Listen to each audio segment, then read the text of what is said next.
एका छोट्याशा UPI पेमेंटनं police थेट आरोपीपर्यंत पोहोचले.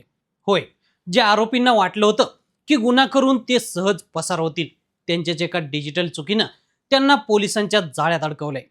पश्चिम बंगालच्या विधानसभा निवडणुकीनंतर मुख्यमंत्री सुवेंदू अधिकारी यांचे PA चंद्रनाथ रथ हत्या प्रकरणात आता मोठी अपडेट समोर आली आहे. उत्तर प्रदेश आणि बिहारमधून 3 संशयितांना अटक करण्यात आली आणि या संपूर्ण तपासात सर्वात महत्त्वाचा धागा ठरला UPI पेमेंट.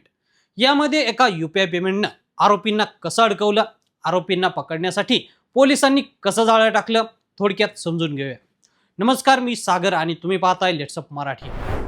तर झालं असं की पश्चिम बंगाल विधानसभा निवडणुकीचे निकाल जाहीर झाले आणि दुसऱ्या दिवशी चंद्रनाथ रथ यांची अज्ञात हल्लेखोरांनी गोळ्या झाडून हत्या केली होती. उत्तर 24 परगणा जिल्ह्यातील मध्यग्राममध्ये रात्री 10:30च्या सुमारास ही थरारक घटना घडली होती. प्राथमिक तपासानुसार रथ हे SUV कारनं त्यांच्या घराच्या दिशेने निघाले होते. त्याचवेळी एका दुसऱ्या कारनं त्यांची गाडी अडवली आणि दुचाकीवरून आलेल्या हल्लेखोरांनी त्यांच्यावर 10 राऊंड फायर केले. त्यात त्यांना 5 गोळ्या लागल्या. हत्येनंतर आरोपींनी कार तिथंच सोडून दिली आणि दुसऱ्या कारनं आणि दुचाकीवरून घटनास्थळावरून पसार झाले. रथ यांच्या हत्येनंतर आरोपी वेगवेगळ्या राज्यात लपून बसल्याचा संशय होता. पोलिसांकडे काही धागेदोरे होते, पण आरोपींचा अचूक माग काढणं कठीण होतं. त्याचवेळी पोलिसांनी परिसरातील CCTV फुटेजची तपासणी केली. त्यात हल्लेखोरांची लाल रंगाची कार एका टोल प्लाझावरून जाताना दिसली. या कारमधील 3 आरोपींनी एकत्र प्रवास करत असताना UPI टोल नाक्यावर पेमेंट केलं होतं आणि इथंच त्यांचा डाव फसला. या डिजिटल व्यवहारांमुळे पोलिसांना त्या वाहनाचा नेमका मार्ग शोधता आला. ती कार टोल प्लाझा ओलांडून कोलकाताच्या दिशेने गेल्याचं स्पष्ट झालं. त्यामुळे पोलीस मारेकऱ्यापर्यंत पोहोचू शकले. आरोपींनी गुन्ह्यात वापरलेली कार आणि 2 मोटरसायकल जप्त केले आहेत.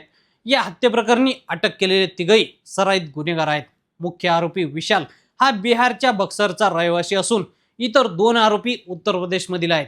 विशाल विरुद्ध हत्या आणि दरोड्यासारखे 15हून अधिक गुन्हे दाखल असल्याचं समजतंय. आजकाल प्रत्येक UPI व्यवहारामागे mobile number, location, bank account आणि वेळेची माहिती जोडलेली असते.